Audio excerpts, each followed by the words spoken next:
नमस्कार दोस्तों और स्वागत है आपका ज़ेन इनोवेशंस में।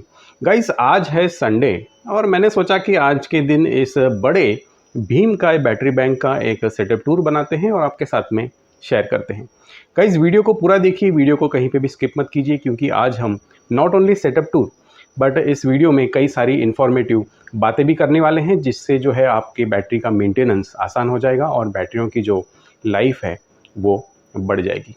वीडियो स्टार्ट करने से पहले मैं आपको बता दूं कि दोस्तों ये जो है एक एक्सपेरिमेंटल बैटरी बैंक है, इसको आप कहीं पे भी कॉपी करने की ट्राई ना करें। इसको मैंने साइंस एक्सपेरिमेंट के लिए इस तरह से लगाया हुआ है। एटलीस्ट कार बैटरीज़ या फिर ट्रक बैटरीज़ को अपने सोलर सेटअप के अंदर मिक्स ना करें। अगर रीज़न जानना है तो रीज़न आपको यहाँ पे इस पर्टिकुलर वीडियो के अंदर मिल जाएगा, मैंने समझाया है।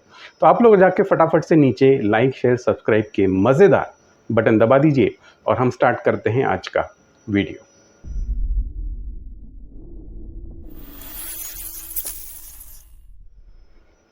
गाइस सबसे पहले स्टार्ट करते हैं कि मेरे पास में बैटरियां कौन कौन सी है।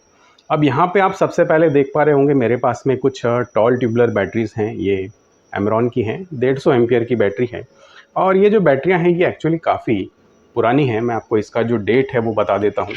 तो आप देखिए इस स्टिकर के ऊपर, I guess you can see from here.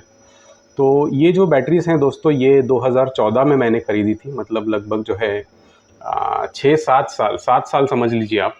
तो 7 साल पुरानी जो हैं ये बैटरियां हैं, आज भी मज़े से चल रही हैं और भी ज़्यादा चलने के लिए तैनात हैं। तो सारे जो राज हैं, इतना ज़्यादा जो बैटरी है किस तरह से चल गया, इनका लाइफ किस तरह से बढ़ा, बातें हम करेंगे इस वीडियो में।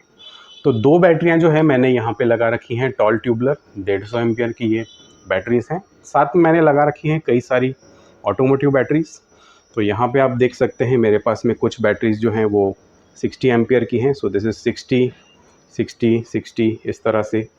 और साथ में यहाँ पे लगा रखी हैं मैंने कुछ ट्रक बैटरीज़ या फिर जो बड़े ट्रैक्टर आते हैं उनकी जो बैटरी होती है। So this is 90 amps each, इनको जो है 90 एम्पियर कहा जाता है। तो अगर हम टोटल करें तो टोटल में आप देख लीजिए 150 के 2, 60 के 4 पकड़ लीजिए आप, उसके बाद में 90 के 4 पकड़ लीजिए और फाइनली यहाँ पे 2 छोटी बैटरीज मैंने लगाई हैं। तो ये जो है आप देखिए दिस इज़ ओके 40B, मतलब ये जो है आप देख लीजिए दिस इज़ 40 एम्पियर, आप इसको पकड़ लीजिए। तो अगर आप टोटल करेंगे, वैसे स्क्रीनशॉट आ रहा होगा आपके सामने, जब आप टोटल करेंगे तो ये जो पूरा बैटरी बैंक का जो वर्थ है, कंप्लीट जो साइज़ है 980 एम्पियर के आसपास जो है जाके बैठता है जब आप टोटल करते हैं। अगर आप ध्यान से देख रहे होंगे तो यहाँ पे आपने एक चीज़ नोटिस की होगी कि ये जो बैटरी बैंक है ये एक 24 वोल्ट का बैटरी बैंक है। मतलब 2-2 बैटरी के सेट बना के इनको सीरीज़ किया है। मतलब ये एक सीरीज़ हो गया, ठीक है, यहाँ पे एक सीरीज़ हो गया, इसका सीरीज़ बैटरी यहाँ पे पड़ा है एक्चुअली, ठीक है, इधर रखा हुआ है। तो ये हो गया। उसके बाद में ये टॉल ट्यूबुलर जो है इनको मैंने सीरीज़ कर दिया, पीछे वायर लगा हुआ है उस तरफ से। तो ये जो है एक 24 वोल्ट का बैटरी बैंक है, 2-2 बैटरी को ग्रुप में करके सीरीज़ बना दिया गया है। मैं एक सवाल पूछना चाहता हूँ कि ये जो इस कॉन्फ़िगरेशन का बैटरी बैंक है जो 24 वोल्ट में है, इसका टोटल AH कैपेसिटी कितना है? नीचे कमेंट करके मुझे ज़रूर बताइए। Done with the comment? Good. तो आपका आंसर क्या आया? 980 एम्पियर आवर्स या फिर 490 एम्पियर आवर्स? अगर आपका आंसर आया 490 तो मेरे दोस्त आपने बिल्कुल सही आंसर दिया है। अब इसका रीज़न समझ लेते हैं। दोस्तों जब बैटरी बैंक को सीरीज़ में लगाया जाता है तब बैटरी का जो वोल्टेज है वो इंक्रीज़ हो जाता है। फॉर एग्जांपल ये जो है 2 बैटरीज मैंने सीरीज़ में कर दी। अगर आप यहाँ पे नापेंगे तो इसका जो वोल्टेज है वो आपको 24 वोल्ट के आसपास मिलेगा। लेकिन जब सीरीज़ किया जाता है तब जो बैटरी के एम्पियर हैं वो सेम रहते हैं। मतलब ये 60 एम्पियर और 60 एम्पियर अगर सीरीज़ में है तो इसको 60 ही कहा जाएगा, नॉट 120, ठीक है। ये एक काफ़ी कॉमन गलती है। फॉर एग्जांपल ये टॉल ट्यूबुलर बैटरीज़ हैं, 150 एम्पियर की अगर 2 सीरीज़ में कर ली तो इसका कंप्लीट जो साइज़ है वो 150 एम्पियर रहेगा लेकिन वोल्टेज बढ़ जाएगा आपको, ठीक है। अब ये जो कंप्लीट कंसेप्ट है इससे जुड़े हुए कई सारे कन्फ्यूजन्स जो हैं लोगों के मन में होते हैं। एक यहाँ पे लोग कहेंगे कि सर जो बैटरी है अगर सीरीज़ में डालते हैं एम्पियर नहीं बढ़ता है तो फ़ायदा क्या, फिर हम तो पैरेलल में ही डाल दें, क्योंकि एम्पियर नहीं बढ़ेगा तो बैकअप नहीं मिलेगा हमें। ऐसा नहीं है। अगर आपने बैटरी में पैसे डाले हैं, बैटरी आपने ख़रीदी है, तो चाहे वो सीरीज़ में लगाई है चाहे पैरेलल में लगाई है, आपको उसका बैकअप मिलेगा, फ़ायदा मिलेगा। अगर आपको डिटेल में समझना है तो यहाँ पे हमने बात किया था Q&A का एपिसोड 10, इसके अंदर हमने कैलकुलेट करके बताया था कि बैटरी बैंक का साइज़ अगर पैरेलल में डालते हैं तो बैकअप ज़्यादा मिलेगा या सीरीज़ में डालते हैं तो बैकअप ज़्यादा मिलेगा। दूसरा यहाँ पे कन्फ्यूजन क्रिएट होता है चार्जिंग से रिलेटेड, ठीक है। जैसे हमने बात किया कि 2 बैटरी अगर सीरीज़ में डाली तो एम्पियर नहीं बढ़ेंगे, इसको जो है 150 एम्पियर ही कहा जाएगा। तो 150 एम्पियर की बैटरी को अगर हम 10% रूल से चार्ज करें, दोस्तों जो लीड एसिड बैटरी होता है हमारा जनरली उसके एम्पियर कैपेसिटी का जो 10% है वो माना जाता है, उसको 10% से चार्ज किया जाता है। मतलब ये जो 150 एम्पियर का बैटरी है इसका अगर हम 10% निकालें तो 15 एम्पियर से जो है इसको चार्जिंग देना चाहिए। This is the optimal method. अगर आप ज़्यादा डिटेल में जानना चाहते हैं, अगेन मैंने एक वीडियो बनाया है जिसमें सारी बातें काफ़ी डिटेल में कर रखी हैं। तो लोग यहाँ पे कई बार क्या करते हैं कि ये जो 150 एम्पियर की 2 बैटरी जब सीरीज़ में लगाते हैं तो उसको 300 एम्पियर मान लेते हैं और 10% रूल के हिसाब से 30 एम्पियर से जो है इनको चार्ज करने लग जाते हैं, जो कि बहुत ज़्यादा होता है और बैटरियाँ बहुत जल्दी ख़राब हो जाती हैं। तो अगर आपकी बैटरी सीरीज़ में लगी हुई है तो आपके जो एम्पियर हैं वो सेम रहेंगे, सिर्फ वोल्टेज बढ़ेगा चार्जिंग का। तो यहाँ पे इन दोनों को अगर मैं चार्ज करूँगा तो मैं इनको चार्ज करूँगा 15 एम्पियर से, ठीक है। तो ये हो गया चार्जिंग के बारे में। आइए यहाँ पे जो है बैटरी का हमारा जो टूर है वो तो आपने देख लिया, कौन कौन सी बैटरीज जो हैं लगी हुई हैं। जी हाँ, इसमें जो है एक गलती भी है जो मैंने जानबूझ में करके रखी है। मैं आपको इस वीडियो में नहीं बताऊंगा कि इस बैटरी बैंक में जो है क्या गलती है, आप लोग फाइंड कीजिए और मुझे कमेंट में बताइए कि इसमें जो गलती है वो क्या है, ठीक है। एक्सपेरिमेंट के लिए मैंने यहाँ पे कुछ चेंजेस किए हैं जो कि रिकमेंडेड नहीं है, तो वो आप मुझे बता सकते हैं। तो ये हो गया बैटरी बैंक। आइए अभी हम देख लेते हैं कि सेटअप कहाँ पे लगा हुआ है। तो दोस्तों सेटअप के लिए जो है मैंने यहाँ पे ये 24 वोल्ट का काफ़ी पुराना हेवी ड्यूटी जो इन्वर्टर है ये लगा रखा है। और जैसे कि आप देख पा रहे होंगे ये एक नॉन सोलर इन्वर्टर है, ये पुराने स्टाइल का इन्वर्टर है। और आप सोच रहे होंगे कि सर इन्वर्टर आपका बिना सोलर का है तो सोलर एनर्जी आती कहाँ से है? तो सोलर एनर्जी जो है वो आती है यहाँ से, चार्ज कंट्रोलर्स। दोस्तों मेरे पास में जो है 2 चार्ज कंट्रोलर लगे हुए हैं, एक 40 एम्पियर का है, एक 20 एम्प का है। दोनों को कंबाइन करके जो है 60 एम्पियर जनरेट होते हैं बैटरी को चार्ज करने के लिए। ये साइस्टेलर के चार्ज कंट्रोलर हैं एंड आई बिलीव इंडिया का सबसे पहला MPPT का जो बैच है उसमें से ये चार्ज कंट्रोलर्स हैं। इनको मैंने 2011 या 12 में परचेज़ किया था और उस ज़माने में MPPT होता क्या है ये भी लोगों को मालूम नहीं था। तो ये one of the earliest MPPT controllers हैं। अगर ज़्यादा जानना है तो मैंने वीडियो बना रखा है, इनका रिव्यू आपको आई बटन या डिस्क्रिप्शन में मिल जाएगा। तो 2 चार्ज कंट्रोलर लगे हैं, एक पुराना जो है इन्वर्टर लगा है। ऑफ कोर्स इतना बड़ा बैटरी बैंक लगाया है, इतना सारा खर्चा किया है, तो मैं ग्रिड को ऑफ रखता हूँ ताकि जो मैक्सिमम जो सेविंग है वो मिले और सोलर एनर्जी का जो उपयोग है वो हमें करते आए। दोस्तों इस चार्ज कंट्रोलर को ज़रा ध्यान से देखिए। अब इसका जो बैटरी आउटपुट सेक्शन है ये वाला, इसमें मैंने मल्टीपल वायर्स लगा रखे हैं। जैसे ये जो हैं येलो वाले 2 मैंने नेगेटिव लगा रखे हैं और 2 जो हैं मैंने पॉजिटिव लगा रखे हैं। तो आइए बात करते हैं इसके रीज़न की। तो ये जो वायर्स हैं ये यहाँ पे जा रहे हैं, आप देख सकते हैं। तो इसके जो है 2 रीज़न होते हैं कि मैंने डबल जो है वायर यूज़ किया है। तो 2 यहाँ पे पॉजिटिव हैं और 2 जो है यहाँ पे नेगेटिव है। तो पहला रीज़न जो है वो ये होता है कि जब सफिशेंट आपको थिकनेस नहीं मिल पाती एम्पेयर्स कैरी करने के लिए। फॉर एग्ज़ाम्पल हम मान लेते हैं कि भाई ये जो बड़ा बैटरी बैंक है ना ये बहुत ज़्यादा एम्पियर से चार्ज होने वाला है और मुझे जो है उसके लिए 12 स्क्वायर mm का वायर जो है ख़रीदना चाहिए। लेकिन कई बार इस तरह का जो वायर है वो नहीं मिल पाता। तो आप क्या कर सकते हैं कि जो 6 mm के हैं वो 2 वायर जो है आप यहाँ पे इस तरह से पैरेलल कर सकते हैं। तो आपको जो इफ़ेक्टिव यहाँ पे गेज मिल जाएगा वो 12 स्क्वायर mm का मिल जाएगा। दूसरा एक बहुत इंपॉर्टेंट यहाँ पे रीज़न है, जब आपके पास में ढेर सारे बैटरीज आ जाते हैं तब ढेर सारे बैटरीज आने के बाद में ओहमिक लॉस की वजह से जो वायर के अंदर ट्रांजिशन लॉस होता है उसकी वजह से थोड़ा थोड़ा सा जो है इम्बैलेंस आने लग जाता है। इसकी बात हमने पहले की थी स्टैगर्ड पैरेलल की वीडियो में, आपको वीडियो यहाँ पे मिल जाएगा। लेकिन हद से ज़्यादा बैटरियाँ होने के बाद में, मतलब मोर देन 5 बैटरीज होने के बाद में even this is not enough. तो मैं यहाँ पे क्या करता हूँ कि ये जो है मल्टीपल मैंने वायर्स यहाँ पे लगाए हैं। देखिए तो मैंने क्या किया कि मेरे जो बैटरी बैंक है उसको मल्टीपल साइड से मैंने उसको चार्जिंग ऑफर किया। तो एक जो पॉजिटिव है मैंने यहाँ पे लगा दिया इस साइड की सीरीज़ के लिए, ठीक है। एक जो पॉजिटिव है देखिए यहाँ से आता है, ये मैंने लगा दिया यहाँ पे। तो इस सीरीज़ के लिए है ये एक ही बैटरी बैंक, ठीक है, करंट वोल्टेज सब एक मिलने वाला है, लेकिन थोड़ा सा डिवाइड हो जाता है। तो 2 जगह जो है मैंने पॉजिटिव लगा लिए। अगेन कुछ इसी तरह से जो है यहाँ पे मैंने नेगेटिव लगा दिया, जो येलो वायर थी। तो इस तरह से मैंने 2 जगह से जो है इसको करंट ऑफर किया है। एक करंट यहाँ पे आगे के सेट को जा रहा है, जो ये ब्लैक वाले बैटरीज हैं, और एक जो सेट है वो पीछे साइड जा रहा है, जो ये बड़े वाले बैटरीज हैं। तो यहाँ पे 2 डायरेक्शन से जो है इनको करंट सप्लाई किया जा रहा है, ताकि जो बैलेंस है वो ज़्यादा बेहतर मेंटेन किया जाए, ज़्यादा इक्वली सारे बैटरी बैंक को चार्ज किया जाए। तो ये होता है मल्टीपल वायर्स आउटपुट में यूज़ करने का राज। आइए अभी हम बात कर लेते हैं कि ये जो बैटरीज़ हैं इनकी लाइफ किस तरह से बढ़ाई जाए, ठीक है।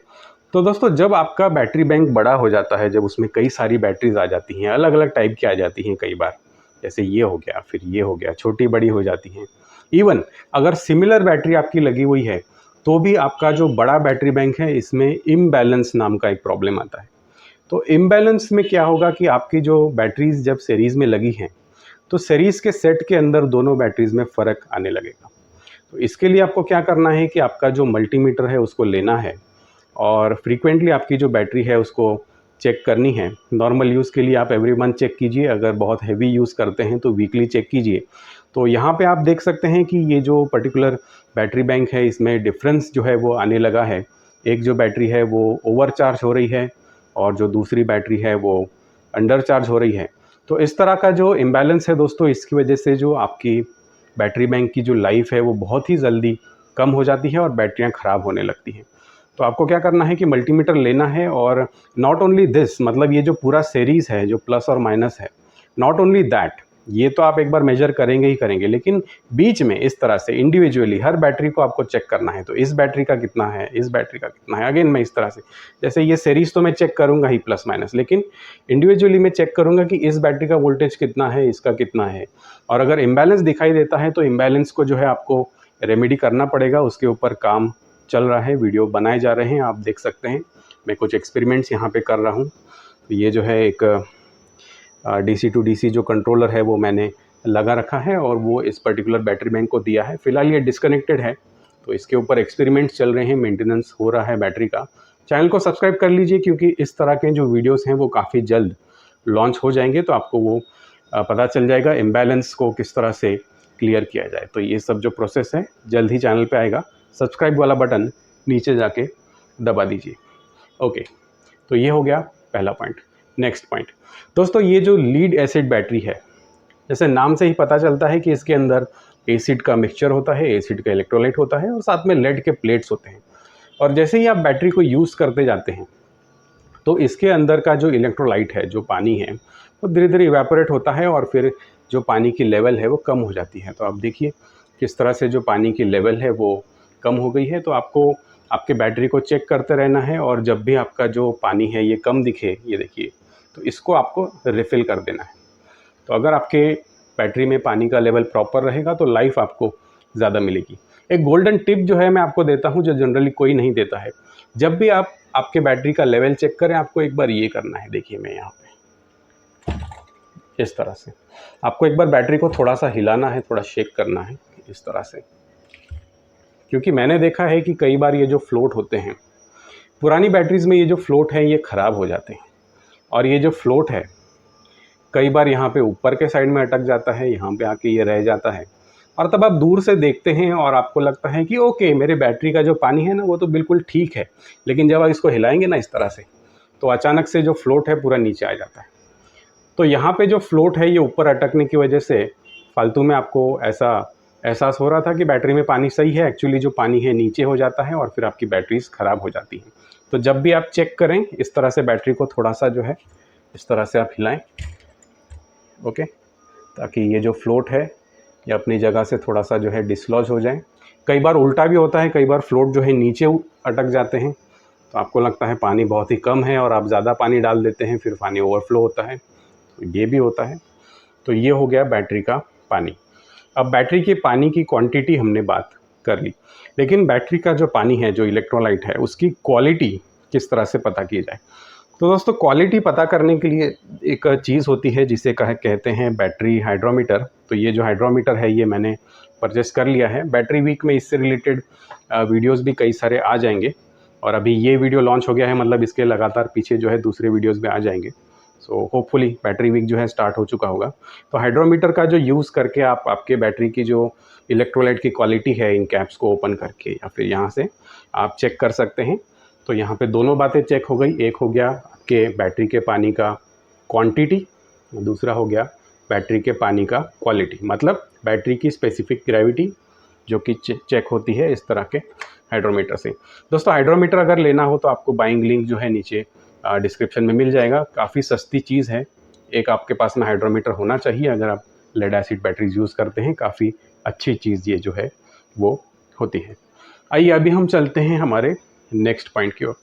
दोस्तों, ये जो बैटरीज़ हैं, अगर आप ध्यान से देखेंगे कि जो टर्मिनल्स हैं दे आर वेरी क्लीन, ठीक है। So they should be as clean as possible. मैं जो है जनरली देखता हूँ कई लोगों के ये जो टर्मिनल्स हैं ये इतने ज़्यादा जो है गंदे होते हैं, कम्प्लीटली यहाँ पे करोजन आ जाता है, यहाँ पे कैल्शियम बिल्डअप हो जाता है, कॉपर सल्फेट ये वगैरह इस तरह से। और उसमें क्या होगा कि जब आप वायर लगाएंगे आपके इन्वर्टर का, तो वो जो वायर है वो प्रॉपरली कंडक्टिविटी आपके बैटरी से नहीं ले पाएगा, मतलब यहाँ पे जो है लॉस होने लगेगा। तो आपके जो बैटरी के टर्मिनल है उसको आपको क्लीन करना है जब भी उनके ऊपर जो है कार्बन डिपॉजिट या फिर करोजन आता है। और क्लीनिंग करने के लिए आप जो है एक पुराने टूथब्रश का यूज़ कीजिए, थोड़ा सा पानी लगाइए और उसको अच्छे से क्लीन कर लीजिए। अगर बहुत ही ज़्यादा गंदे हो गए हैं टर्मिनल्स तो फिर आप जो है थोड़ा सा सैंड पेपर ले सकते हैं। अगर ज़्यादा प्रॉब्लम है तो सैंड पेपर से भी क्लीन हो जाते हैं। वैसे तो जनरली टूथब्रश इज़ इनफ, तो टूथब्रश से जो है इसकी क्लीनिंग जो है हो जाती है। तो अगर टर्मिनल क्लीन रहेगा तो कंडक्टिविटी अच्छी मिलेगी, बैटरी को प्रॉपर करंट वगैरह मिलते रहेगा चार्जिंग करने के लिए। इससे रिलेटेड एक और चीज़ है जो कि है बैटरी का क्लीनलीनेस, ठीक है। मैं कई बार देखता हूँ कि जब ये जो बैटरी के टॉप्स हैं, कई बार गलती में जब इसमें पानी डाला जाता है, जब इलेक्ट्रोलाइट डाला जाता है, तब थोड़ा सा पानी जो है बाहर आ जाता है। कई बार ऐसा भी होता है कि जब बैटरी चार्ज की जाती है तो बैटरी में बॉइलिंग की वजह से जो इलेक्ट्रोलाइट है वो भी बाहर आता है। आप देखिए, लेट मी फोकस दिस, ये देखिए, तो इस सेल में से थोड़ा सा जो है पानी बाहर आया है। तो इस तरह से ये जो पानी है ये बाहर आता है, और वो जो पानी है वो बाहर आने के बाद में क्या होता है कि आपके बैटरी के सरफेस के ऊपर इस तरह से आ जाता है। और वो जो पानी है that is the mixture of acid and distilled water. तो ये जो मिक्सचर है इन दोनों का ये कंडक्टिव होता है। और आप अगर सोच रहे होंगे कि भाई पानी तो है ये उड़ जाएगा, तो ये नहीं उड़ता, क्योंकि जो एसिड है, जो एसिड का डिपॉजिट है वो बैटरी के ऊपर ही रह जाता है इस टॉप पे। और मैंने कई लोगों के यहाँ पे देखे हैं कि बैटरी के जो टॉप है इतने मतलब गंदे होते हैं कि पूरा यहाँ पे एसिड का पानी होता है। Not only it is dirty, not only it is hazardous, मतलब कोई गलती से टच करे, of course I think I don't need to tell you कि कोई गलती से एसिड टच कर लेता है, कोई बच्चा वगैरह या एनीवन, तो स्किन के ऊपर क्या इफ़ेक्ट होगा आपको मालूम है ये क्या होता है, ठीक है। एक यहाँ पे छोटी सी बात है जो कोई नहीं बताएगा। ये जो कंडक्टिव मिक्सचर है, जो पानी है, जो एसिड का मिक्सचर है, इलेक्ट्रोलाइट है, ये कंडक्टिव होने की वजह से क्या करेगा कि आपके बैटरी के टर्मिनल के बीच में एक सॉफ्ट शॉर्ट क्रिएट करेगा। मतलब यहाँ पे मान लीजिए ये गीला हो गया, ठीक है, ये गीला हो गया यहाँ से लेकर यहाँ तक।